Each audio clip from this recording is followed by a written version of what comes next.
మీ దగ్గర ఒక 86,400 రూపాయలు ఉన్నాయనుకోండి. ఓకే. ఏదో ఒక కారణం వల్ల 400 రూపాయలు వచ్చేసి పోయాయి. దొంగతనం వల్లనో, లేకపోతే మీరు మిస్ చేయడం వల్లనో, ఏదో ఒక కారణం వల్ల 400 రూపాయలు పోయాయి.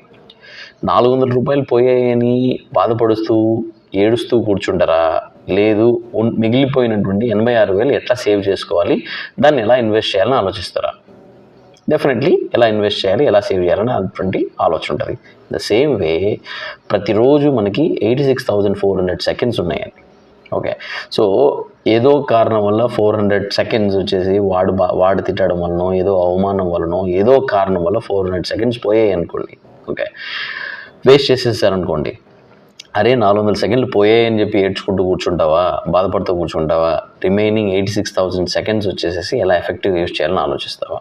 సో టైం ఒకటేనండి ప్రపంచంలో తిరిగి రానటువంటి ఒక విషయం.